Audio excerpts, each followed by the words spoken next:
Jangan lupa subscribe. Hai, Assalamualaikum warahmatullahi wabarakatuh.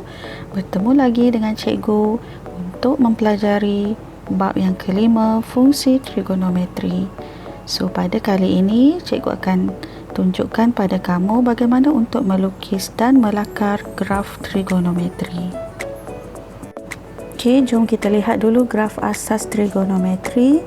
Okey, graf asas trigonometri sebenarnya kamu telah pelajari di dalam bab matematik tingkatan 4.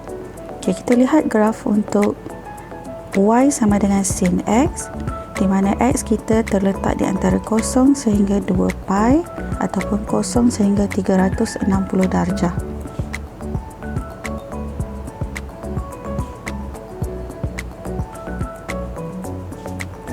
Okay, graf akan mempunyai 4 bahagian sudut dan untuk tajuk ini kamu hanya perlu labelkan 3 sudut yang penting, iaitu 0, pi dan juga 2 pi. Okay, ini adalah graf untuk y sama dengan sin x. Okay, 1x bermaksud 1 putaran lengkap, 1 gitaran ataupun 1 cycle.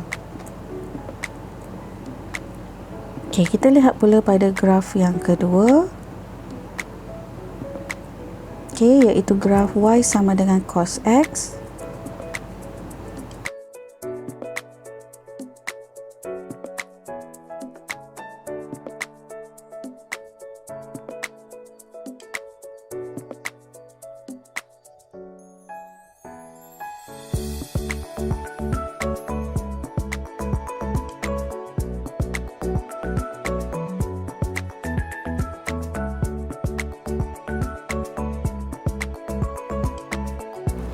Okay, seterusnya kita lihat pada graf yang ketiga, iaitu graf y sama dengan tangent x.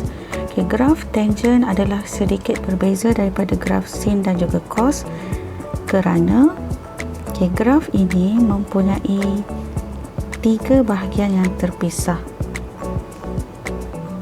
Okay, kenapa terdapat 3 bahagian? Kerana kita akan mempunyai 2 garis yang dipanggil garis asimtot, iaitu pada sudut 90 dan 270 darjah. Okey, jika kita tekan kalkulator tangent 90 dan juga tangent 270 darjah, maka nilainya adalah tidak tertakrif. Okey, maka graf kita akan mempunyai 3 bahagian. Okey, ini adalah bahagian yang pertama, seterusnya bahagian yang kedua di tengah dan bahagian yang ketiga di sebelah bawah. Okey, pastikan bila kamu melukis graf untuk tangent, graf tidak akan menyentuh pada garis asimtot ataupun garis putus-putus. Okey, secara umumnya ini adalah bentuk asas bagi sesuatu graf trigo, iaitu y sama dengan a sin bx. Okey, a adalah menunjukkan nilai untuk amplitude graf ataupun ketinggian graf kamu. Okey, sekiranya A kamu nilainya 1, maka nilai maksimum ialah 1 dan minimum negatif 1. So, kamu perlu labelkan dan tunjukkan dengan jelas. Okey, Bx, B adalah menunjukkan berapa cycle graf kamu ataupun berapa kitaran graf. Okay, sekiranya B bersamaan dengan 1, maka kitaran graf adalah 1 dan biasanya cikgu akan ajar pelajar cikgu supaya bahagikan kepada 4 bahagian utama ataupun pada paksi X akan mempunyai 4 senggatan. Okay, 1, 2, 3 dan 4 dan hanya perlu labelkan 0, pi dan 2 pi sahaja. Okay, seterusnya mari kita belajar macam mana untuk melakar graf trigonometri bagi bentuk-bentuk graf yang lain. Okay, kita lihat contoh yang pertama. Lakarkan graf bagi y sama dengan 2 sin 2x untuk x di antara 0 hingga 2 pi. Okay, yang pertama kita lihat pada nilai A, iaitu amplitude graf. Okay, amplitude graf kita adalah 2. Okay, bermaksud y yang maksimum ialah 2 dan y minimum ialah negatif 2. Okey, kitaran graf kita adalah 2 kitaran ataupun 2 cycle. Okey, bermaksud kita akan bahagikan paksi X kepada 8 bahagian. Okey, so yang pertama labelkan X dan Y, kemudian kamu labelkan Y maksimum 2 dan juga Y yang minimum. Okey, kemudian bahagikan kepada 4 bahagian utama dan tambah separuh daripada bahagian tadi supaya mendapat 8 bahagian yang sama besar, dan labelkan kosong di tengahnya pi dan di hujung sekali 2 pi. Seterusnya kita lakarkan graf mengikut bentuk sin yang asas. Okey, ini adalah untuk satu kitaran dan kita tambah lagi satu lagi kitaran untuk mencukupkan 2 kitaran. Okey, seterusnya cikgu tunjuk juga contoh untuk graf Y sama dengan 2 cos 2x. Okey, cara yang sama juga, labelkan pada paksi Y maksimum adalah 2 dan minimum negatif 2, kemudian bahagikan menjadi 8 bahagian yang sama besar dan labelkan kosong pi dan juga 2 pi. Okey, graf cos mesti bermula daripada nilai maksimum untuk Y. Okey, so ini adalah untuk satu cycle dan kita tambah lagi untuk cycle yang kedua. Okey, contoh yang ketiga, kita lihat pula graf untuk Y sama dengan 2 tangent 2x. Okey, pada paksi Y labelkan 2 dan negatif 2 dan bahagikan menjadi 8 bahagian. Okey, seterusnya untuk tangent, jangan lupa kita perlu ada garisan asimtot ataupun garisan di mana nilai tangent tidak tertakrif. Okey, so untuk 2 kitaran graf, so kita akan ada 4 garisan, iaitu pada senggatan yang pertama, senggatan yang ketiga, senggatan yang kelima dan senggatan yang ketujuh. Okey, kemudian kita akan lukis graf seperti biasa. Okey, ini adalah satu bahagian.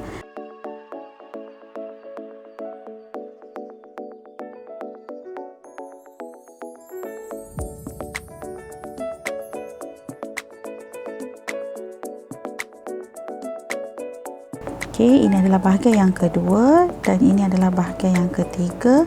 Seterusnya kita perlu sambung lagi untuk kitaran yang kedua. So ini adalah graf untuk 2 tangent 2x. Okey, contoh yang keempat, mari kita lihat lakaran bagi graf Y sama dengan negatif 2 sin 3x per 2. Okey, apakah maksud nilai A negatif 2? Okey, negatif 2, tanda negatif di hadapan nilai A menunjukkan graf dipantulkan pada paksi X. Okey, bermaksud untuk rantau yang sepatutnya di bahagian atas, kita akan pantulkan di bahagian bawah. Okey, so graf kita akan menjadi songsangan bagi graf yang asas. Okey, 3x per 2. Okey, 3x per 2 sebenarnya bermaksud 1/2 kitaran ataupun 1/2 cycle. Okey, so bermakna kita akan bahagikan graf menjadi 6 bahagian. So kita lukis macam biasa, labelkan nilainya 2 dan negatif 2 dan kita labelkan kepada 6 bahagian yang sama besar. Kemudian labelkan nilai X yang utama iaitu kosong pi dan juga 2 pi. So rantau kita akan bermula dengan di sebelah bawah dan yang kedua akan jadi di sebelah atas. Okey, itu untuk satu kitaran. Seterusnya kita tambah untuk separuh lagi kitaran. So dia akan melibatkan bahagian di bawah paksi X. Okey.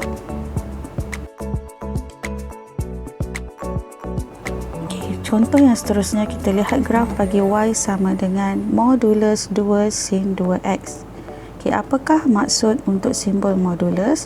Okey, modulus bila cikgu tanya pada para pelajar, modulus pelajar biasanya akan kaitkan dengan nilai yang positif semua. Okey, so untuk kes graf trigo, simbol modulus menjadikan graf berada pada bahagian atas paksi X sahaja. Bermaksud tidak akan ada bahagian graf di bawah paksi X. Okey, so kita lihat bagaimana untuk melakar graf modulus 2 sin 2x. So cara yang pertama ialah kamu boleh lakarkan dahulu seperti biasa graf y sama dengan 2 sin 2x. So tadi kita telah lakar graf y sama dengan 2 sin 2x. Okey, ini adalah graf untuk y sama dengan 2 sin 2x. Okey. So disebabkan graf ini mempunyai nilai modulus, maka kawasan paksi yang berada di bawah paksi X kita akan pantulkan ke atas. Okey, so kita ada dua kawasan yang berada di bawah paksi X. So kedua-duanya kita akan pantulkan ke atas paksi X. So ini adalah graf yang terhasil untuk modulus 2 sin 2x. Okey, kita lihat pada contoh yang seterusnya. Lakarkan graf bagi y sama dengan modulus 2 sin 2x tambah 1. Okey. So tadi kita dah lakarkan graf untuk modulus 2 sin 2x tambah 1. Okey, sekarang kita lihat apakah maksud nilai tambah 1 untuk graf kita. Okey. Tambah 1 bermaksud graf modulus 2 sin 2x tadi kita akan anjak atau gerakkan dia naik ke atas sebanyak 1 unit. Okey, so cara yang paling mudah untuk menunjukkan bagaimana graf itu dianjak naik adalah memandangkan graf kita yang akan naik ke atas. Maksudnya paksi untuk graf kamu boleh anjakkan ke bawah. Okey, dan nilai negatif 2 akan bertambah menjadi negatif 1. Okey, dan di sini akan menjadi nilai 1 dan nilai yang asal 2 akan bertambah sebanyak 1 unit menjadi 3. So ini adalah graf untuk y sama dengan modulus 2 sin 2x tambah 1. Okey, mari kita lihat satu soalan SPM 2014. Untuk melakar graf y sama dengan 1 tambah tangent 2x untuk x di antara 0 hingga pi. Okey, nilai tambah 1 sama ada boleh diletakkan di belakang ataupun di hadapan. Okey. So mula-mula caranya adalah kita akan lakar dahulu graf tangent 2x. Okay, tangent 2x bermaksud amplitude graf kita 1 dan negatif 1. 2x bermaksud 2 cycle. So kita akan lukis ke 8 bahagian. Okay, kita lukis lakar seperti biasa dulu dan mesti ingat untuk soalan graf tangent, so mesti ada garis asymptot. So pada senggatan yang pertama, senggatan ketiga, kelima dan juga ketujuh. Okey, labelkan sudut 0 pi dan 2 pi. Kemudian kita lakar dahulu graf untuk kedua-dua kitaran. Okey. So ini adalah graf untuk y sama dengan tangent 2x untuk 0 hingga 2 pi. Okey, seterusnya kita lihat soalan hanya perlu daripada 0 sehingga pi, bermaksud dia hanya melibatkan separuh daripada sudut kita. So apa yang perlu kita buat adalah kamu boleh padamkan graf yang tidak berkaitan dan kita hanya perlu tunjukkan daripada 0 sehingga pi sahaja, ataupun bagi pelajar yang ingin terus melukis daripada 0 hingga pi pun tak ada masalah. Okey. Seterusnya kita lihat pula pada nilai tambah 1 di hadapan. Kita tambah 1 seperti yang kita buat dalam contoh tadi. So dia bermaksud anjak naik 1 unit ke atas. Okey, bagaimana untuk menunjukkan graf kita dianjak naik 1 unit ke atas? So paksi X kamu akan turun 1 unit ke bawah. Okey, nilai 1 akan berada di sini. dan nilai amplitude graf kamu akan bertambah menjadi 2. So ini adalah graf untuk y sama dengan 1 tambah tangent 2x bagi sudut kosong hingga pi. Ok, so sekian dulu daripada cikgu. So kita jumpa lagi pada video akan datang. So jangan lupa subscribe supaya tidak terlepas video seterusnya.